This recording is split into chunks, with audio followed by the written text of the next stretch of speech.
One of wrestling's most infamous cautionary tales, the curse of the Von Erich family, is explored in The Iron Claw, the latest movie from director Sean Durkin and A24 that sees Zac Efron star as Kevin Von Erich, as the film follows him and his brother's meteoric rise in the world of wrestling, but at what cost? What's up, guys? Welcome back to the MontyVerse. We just saw The Iron Claw, one of my most anticipated movies of the year, and we are here to talk about it. Now, fun fact, I grew up a wrestling fan, so I knew fairly well about the story of the Von Erich family, but Nikki, you knew nothing about the family going into this film, and I wanted to keep it that way, so I made sure not to tell you anything going in. And what are your thoughts about the Iron Claw and the Von Erich family?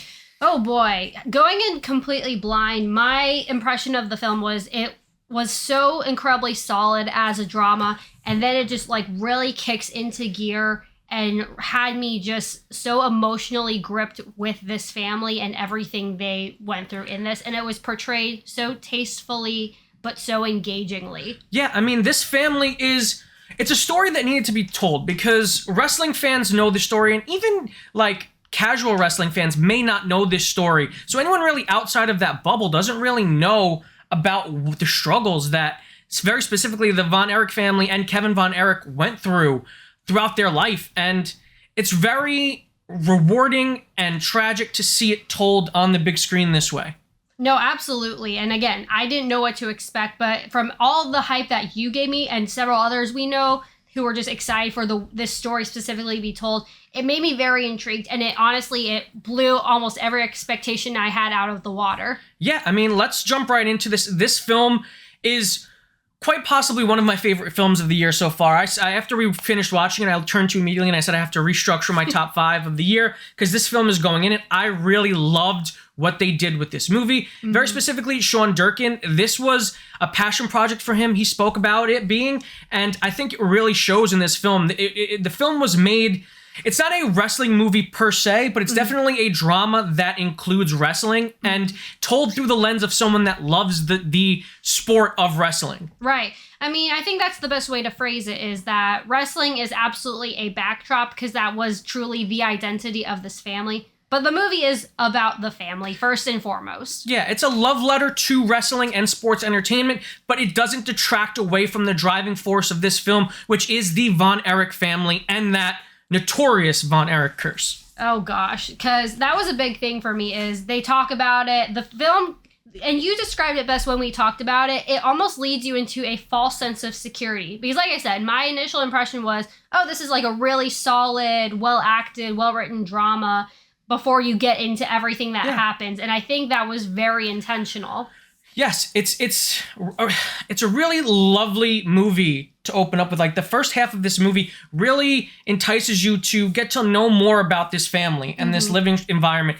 And they hint at things, but they never really fully explain it, and they don't talk down to the audience, which I really appreciate them for doing that. They leave subtle hints throughout the course of this film that really shows you like what's going on beneath the surface. Right. In this family setting, and I really appreciate them for exploring those topics very tastefully and not exploiting the tragedy of this particular family of wrestlers in a way that could have teetered into the side of sensationalistic like capitalization on the tragedy. They did a really tasteful job of covering all of the events. No, absolutely. And I mean, let's get into it. Let's talk about the family themselves, the Von Erichs, because they're the focus, and they needed to get this casting nailed, and boy, did they. This is one of the best cast films of the year. I mean, every aspect of the family, from the tippy top of the patriarchy all the way down, and it is a patriarchal system in control of this family, starting with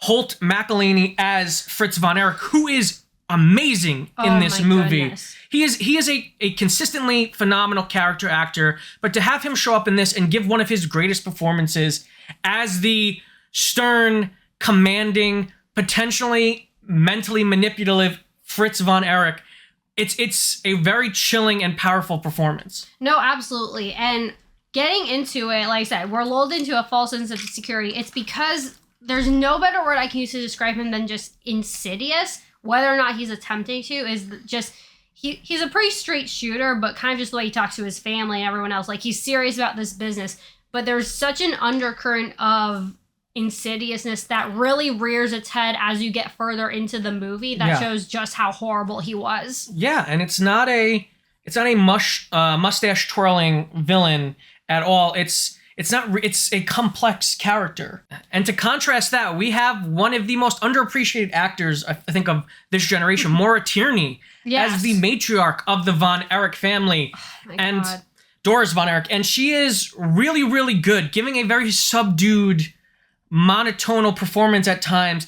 And when she's really tasked with delivering some emotional scenes, she performs it extremely, extremely well. And I think she's going to be overshadowed, her performance, by a lot of the others in this film. But she is fantastic, and I think it needs to be said. No, it does need to. And I don't even know if I'd say monotonal. I think understated because... Yeah, understated. In the sense that the character is very clearly trying to come off as stoic, but then when the cracks start to form, the way she portrays them is so masterful, and how...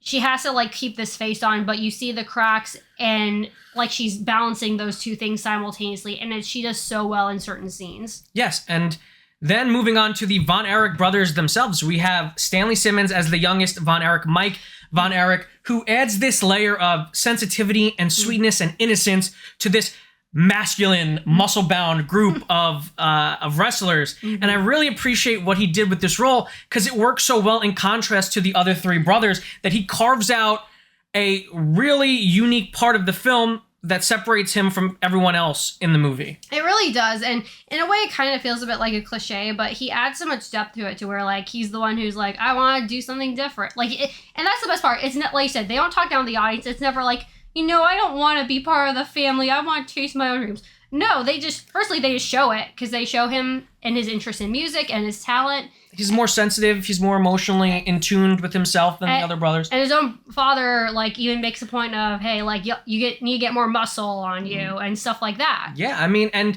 this movie's 2 hours long, but they do a great job. But even with 2 hours, there's still 6 main characters, 7 really, when you include Lily James into the mix, that this movie needs to focus on. And they do a great job of giving you the most out of these characters in however little or much screen time that they have. And I think Simmons' performance is a really great example of that. But now moving on, we have Harris Dickinson, who you have to remind me was in The King's Man. I totally forgot where I saw him from. Fantastic as the best, most proficient wrestler of the Von Erich family, David Von Erich.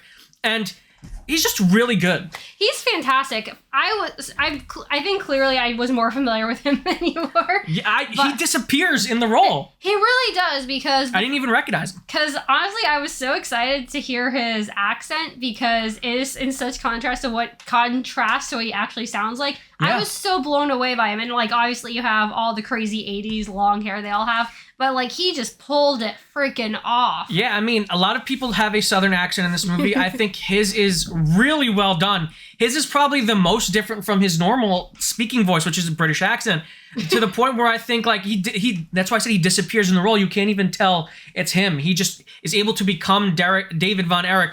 And it's such a limited but fantastic role for this young actor. And I loved seeing him. Next we have, of course, one of my favorite actors at the moment. He's in my favorite show of the past 2 years, Jeremy Allen White as Kerry Von Erich, the hulking, machismo-fueled heartthrob of the Von Erich brothers. Another stellar performance from Jeremy Allen White. I mean, what more can I say about this guy? I gush every time I talk about The Bear, about his ability as an actor. And here, it's such a difference in performance from his normal performance in Shameless and in The Bear.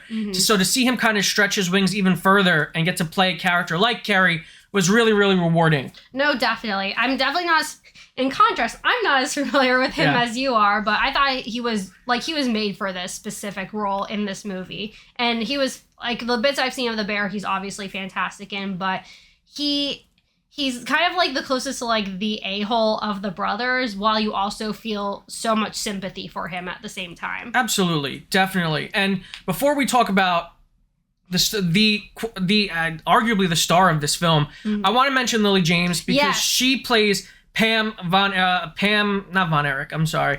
Atkinson? Pam Atkinson, which is the real surname of the Von Erich family.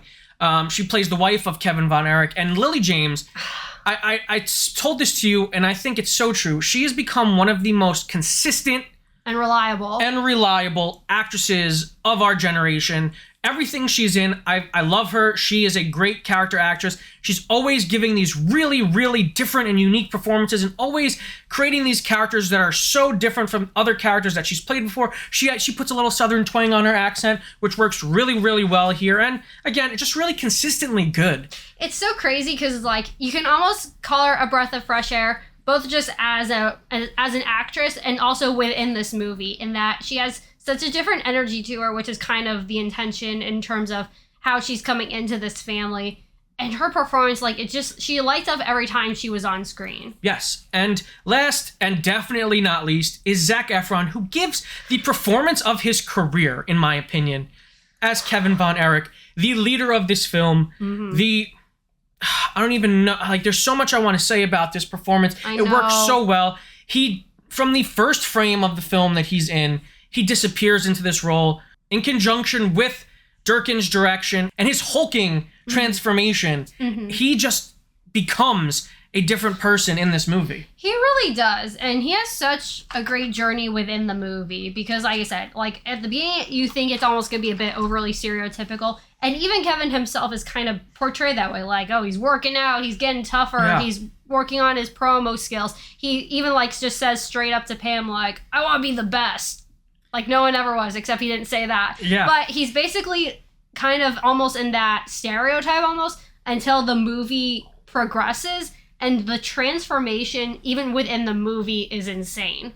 The movie, it does a really, again, this movie does a really great job of, anyone who's not familiar with this story, it does a good job of throwing you off the scent of what's going to happen. Because the way they paint Kevin in the beginning is almost very stereotypical goody two-shoes, like, by the books. Right, he's working hard. You know, I will follow daddy's word to the law, like, that kind of character. And to see him shed and transform and expose more of his layers as the film goes on is so rewarding of a viewing experience to see Zac Efron get to really stretch both his body and his acting abilities to the limit in this film. It's just really, really well done. And I think a lot of people are going to overlook this performance, I'm afraid. I hope not. But because he's just, it cannot be stated how good he is in this movie. It's insane. Like, it's so insane to think that this is the High School Musical guy and how far he's come and I've always known he was insanely talented and he's been consistently working, but in terms of, like, an actual meaty, like, well fleshed out role that he could sink his teeth into and, like, really display his acting chops, like, it's insane. I never would have expected this. It's crazy to think about how much talent is in this film. Like, how many talented actors, wrestlers, everything are in this movie giving themselves to this story, to tell this story. And he takes all of that and he still is able to stand above them in terms of talent and ability and dedication to this role. It's really impressive what he did in this movie. Right, and he had to. And, like, they clearly knew what they were doing casting him, because if he didn't, the movie would absolutely have fallen apart. Yeah, I think he really does justice to the story and the characters, and I think the movie's told through his perspective, and I think having Kevin involved in this movie really adds a layer of the real Kevin, by the way. The real Kevin. And I think having the real Kevin involved in this movie and having people who knew the brothers involved in this movie adds a level of sincerity and heart and tragedy that I felt even knowing the story already going into this movie, and having him be the surrogate that tells that through his eyes is just masterful. Absolutely. And the word I can't say enough is intentionality. From every choice made in this film, from the performances, from some of the dialogue, to the biggest thing I really want to touch on right now is the other star of this movie is the cinematography. Other people have been stating that this film, some of the shots in this film are pretty safe. I would argue against that. I think some of them, yes. The film is more rewarding if you look at it from a wrestling perspective, because there are some shots that really play with the mind of people who are wrestling fans, because as wrestling fans know, when you're watching wrestling on TV, there's that hard cam shot that really shows you that one camera angle of the ring, that main camera angle. And they do some really fun stuff with that shot, with transitions, with zooms, that I think is really unique and gives this film a unique look that may, to the unknowing, come off as a safe camera angle because it's essentially a wide shot. But but there's a lot more done with it that I really don't want to spoil because I want people to enjoy that when they go into this movie and they watch this movie and they experience those shots. But I think a lot is done in those shots with the performances that people need to really pay attention to because there's, like you said, intentionality to the design of some of these shots. No, absolutely. And you already hit the nail on the head that, if anything, it just highlights the performances all the more. Yeah. When you have shots that go on for so long with no cuts, and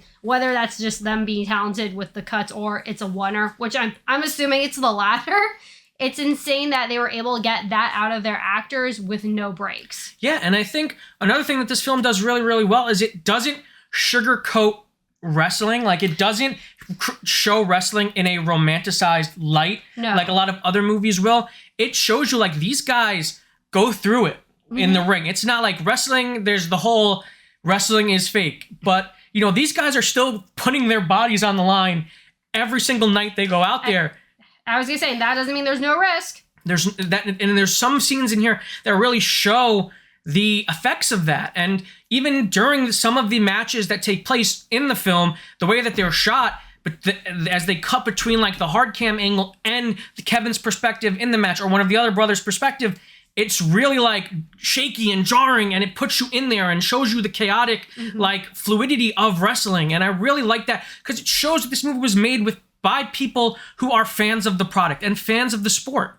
No, absolutely. And again, like I said, it's not like, this is still ultimately a sport that you have to be in good shape and know what you're doing before you actually get in that ring. So anyone who has that take to where it's like, that's fair enough, if that's their opinion. But I think like you said, the way they portray it, they are genuinely showing the stakes of being not just someone in the sport, but just in the overall industry, because it even goes beyond the physicality of it. And a lot of themes that this movie brings up play into that. There's the themes of like toxic masculinity and fraternal like competition, this competitive nature between machismo men and very specifically brothers. There's also the themes of family. There's abuse thrown in there. There's psychological and mental abuse thrown in there. And there's a lot to be explored in here. I don't want to kind of spell everything out for you because I think the film is a lot more rewarding if you go in knowing as little as possible. It's a lot more of a rewarding experience for the viewer. But even if you do know this story, I think this film is equally as rewarding and tragic. I mean, the performances in here moved me to tears. By the end of the film, there were some scenes in here that were so well written and so well acted that I definitely was moved to tears by the end of the movie. I was going to say, honestly, some of my favorite lines and moments of the film, I can't even hint at because it will just automatically spoil, but take our word for it that it is incredibly rewarding by the end. I will say, though, definitely a word of caution is one of the first things I thought of coming out of this movie is this sadder than Guardians Volume 3? They're both pretty hard-hitting. Yes. For very different reasons, but also equally as hard-hitting, I think. But listen, it's like I said, it's a story worth telling.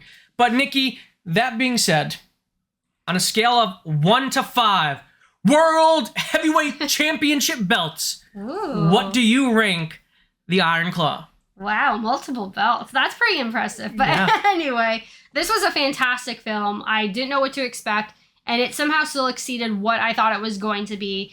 I don't know if it's as high as yours, but definitely a top film of the year for me. This is easily 4.5 belts.